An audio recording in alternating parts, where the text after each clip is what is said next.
দেশের আবহাওয়াটা একটু অন্যরকম ছিল।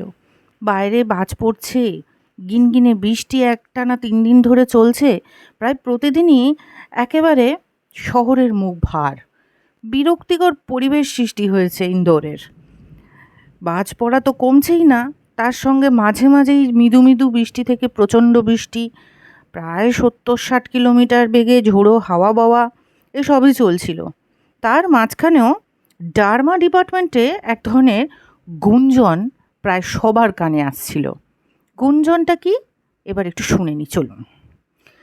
গুঞ্জনটা এরকম যে ফেমাস ডক্টর ডার্মা ডিপার্টমেন্টে যার হাতে পড়ে মানুষ নতুন রূপ পায়, সেই অরুণ ভার্মা এতদিন পর একজন কলকাতা নিবাসী তরুণী ডক্টর ডার্মা ডিপার্টমেন্টে আসছেন, যিনি কিনা তাকে অ্যাসিস্ট করবেন। এই এতদিন পর ডাক্তারবাবুর তাহলে মাথা খুলেছে যে এবার তার বয়স হয়েছে, এবার একজন পোক্ত অ্যাসিস্ট্যান্টের দরকার। তাই আজকে সিস্টাররা গ্রুপ ডি স্টাফ থেকে শুরু করে, অফিসের স্টাফ থেকে শুরু করে, ব্যাক অফিস থেকে শুরু করে প্রায় উৎসুক দৃষ্টিতে চোখ রেখেছে অফিসে যে কে সে, যে এই মহান ডাক্তারবাবুর মহান অ্যাসিস্ট্যান্ট হতে চলেছেন।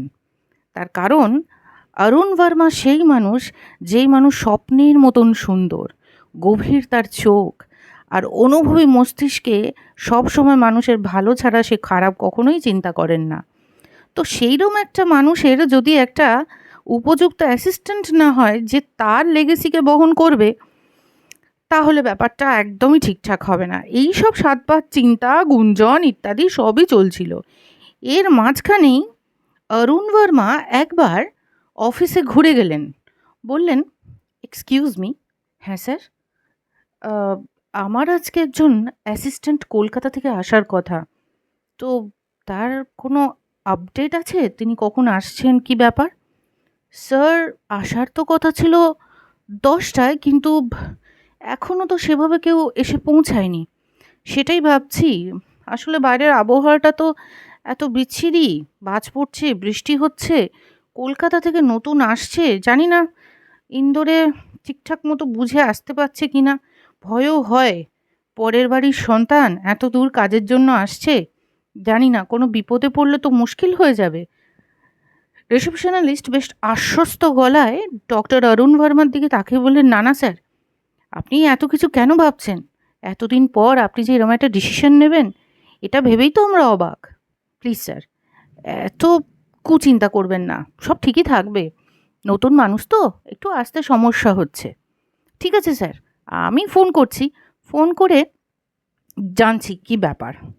ঠিক আছে, তুমি ফোনটা করো, আমি কেবিনে ওয়েট করছি।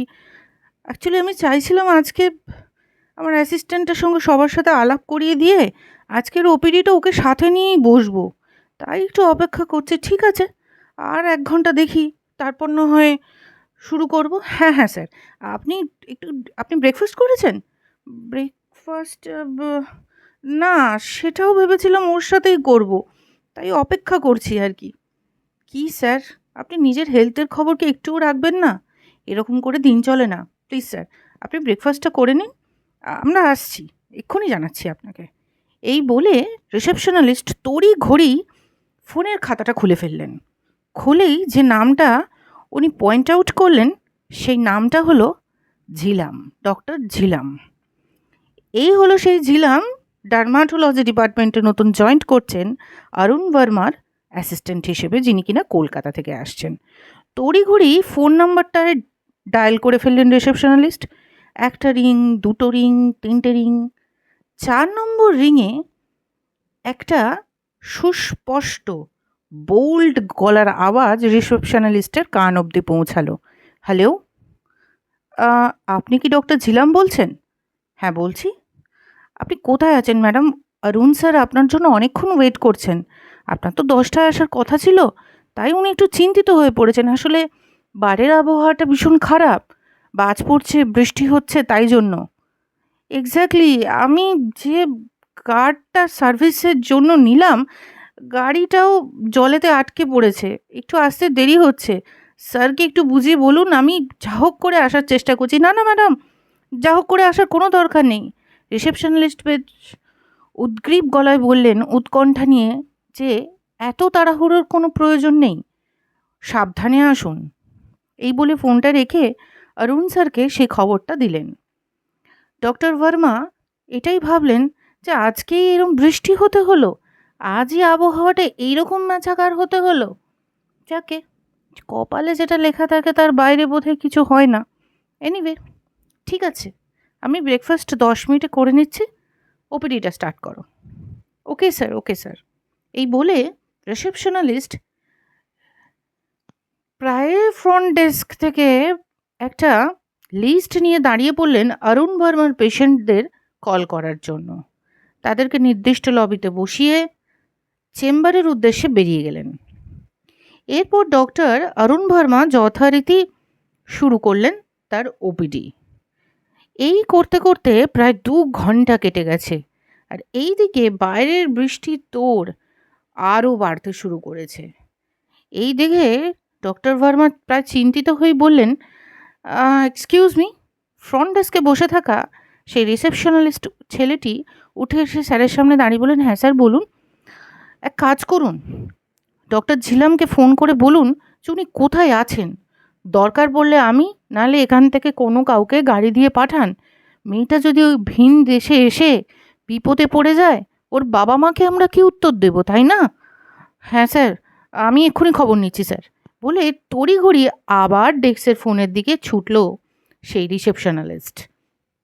ইতিমধ্যে ডক্টর ভার্মা প্রায় তৈরি হয়েই লবিতে এসে দাঁড়ালেন যে এইবার যা খবর হবে সেই অনুপাতে তিনি সোজা নিজেই চলে যাবেন মেয়েটা কোথায় আছে দেখতে।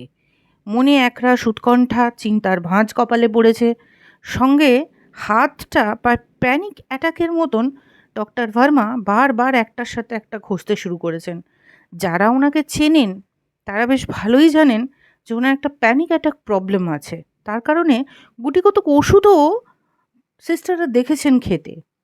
এরমই সময় একজন বেশ মধ্যম বয়সী সিস্টার এসে ডক্টর ভার্মার পাশে দাঁড়িয়ে বললেন, excuse me sir, what happen? Why are you anxious? Actually sister, আমার অ্যাসিস্ট্যান্ট বৃষ্টিতে যদি কোনো বিপদ হয়ে যায়। সিস্টার ভীষণ আশ্বস্ত গলায় বললেন, আপনি এত চিন্তিত হবেন না স্যার, ও ঠিক চলে আসবে। আর যদি না আসতে পারে, ওই তো ফোন করছে, আমরা গিয়ে ওকে নিয়ে আসবো। আপনি নিশ্চিন্ত থাকুন, কোনো অশুভ জিনিস হবে না। আপনি কেন এত ভয় পাচ্ছেন স্যার? জানি না, ও তো খুব ছোট, তাই না? চিন্তা হওয়াটা স্বাভাবিক নয়, বলুন তো সিস্টার। সেটাও ঠিক। এই সব কথা বলতে বলতে অনেকবার রিং হওয়ার পরও ডক্টর ঝিলাম যখন ফোন ধরলেন না, তখন রিসেপশনালিস্ট প্রায় কাঁচুমাচু মুখে ডক্টর ভার্মার সামনে এসে দাঁড়ালেন এবং দাঁড়িয়ে জানালেন যে, স্যার, ফোনটা কিন্তু কিছুতে উনি ধরছেন না। সত্যিই বিষয়টা খুব চিন্তার কথা হয়ে গেল যে ফোনটা কেন ধরছে না। দেখেছো তো, আমি ঠিক একটা কিছু অনিষ্ট চিন্তা করেছিলাম, হলো তো, মেয়েটা ফোন ধরছে না। ওহ, হে পরমেশ্বর, এখন কি হবে? এই ভাবতে ভাবতেই হঠাৎ করেই প্রায় 27-28 বয়সের লম্বা চেহারা, সুশ্রী দর্শন, চুলগুলো একটু ঘুংরালো একটি মেয়ে কাঁধে ব্যাকপ্যাক নিয়ে, হাতে একটা টানা ব্যাগ নিয়ে প্রায় ছুটে আসছিল লবির দিকে। চারপাশ বৃষ্টির জলে পিছল, মেয়েটার স্নিকারের জুতোটাও এতটাই ভিজে সব সপিয়ে গেছে যে সেটাও প্রায় বস্তা পচা অবস্থা। সেই পরিস্থিতিতে এক্সকিউজ মি বলেই কিছু বলতে যাবে ডেস্কের দিকে, তো সেই সময় গেল তার পা পিছলে। পিছলে পড়ার আগে ডক্টর ভার্মা কোনো রকমে তাকে সাপোর্ট করে উঠে দাঁড় করালেন। দাঁড় করানোর পর তার দিকে তাকিয়ে বললেন, আরে আরে আরে, তুমি তো পড়ে যাচ্ছিলে, দাঁড়াও দাঁড়াও দাঁড়াও দাঁড়াও, এত ছুটছো কেন? কে তুমি? এই কথা বলার সঙ্গে সঙ্গেই প্রায় স্পেল বাউন্ড আইজে ঝিলাম দেখতে শুরু করেছিল ডক্টর ভার্মাকে।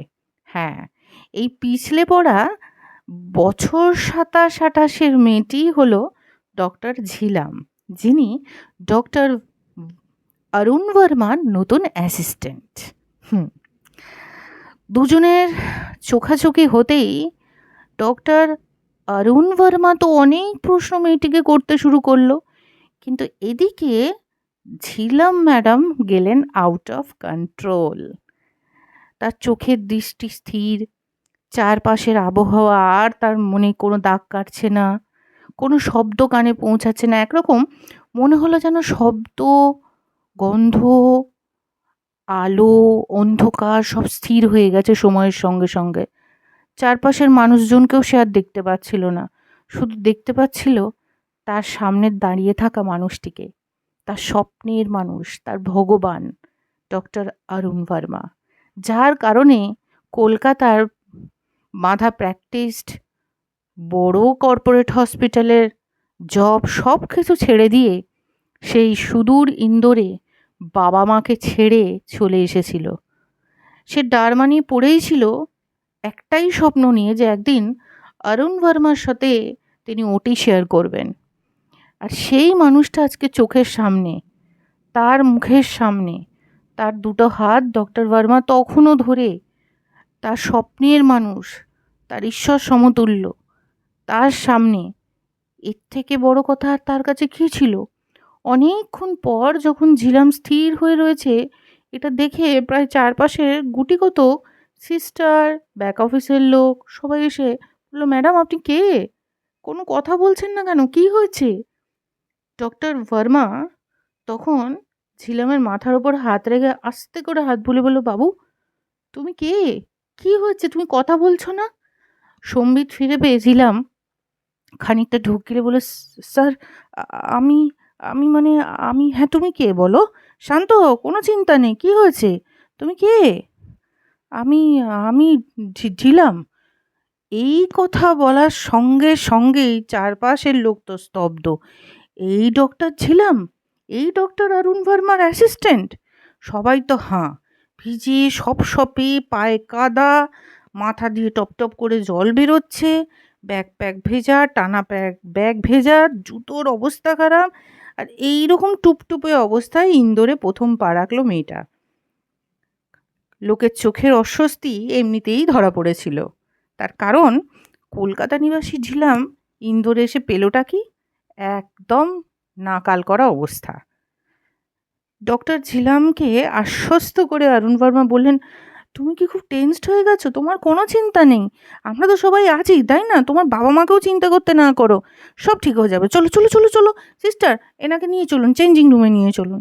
এই বলে সবাই মিলে ডক্টর ঝিলামকে চেঞ্জিং রুমের দিকে নিয়ে যেতে শুরু করলো।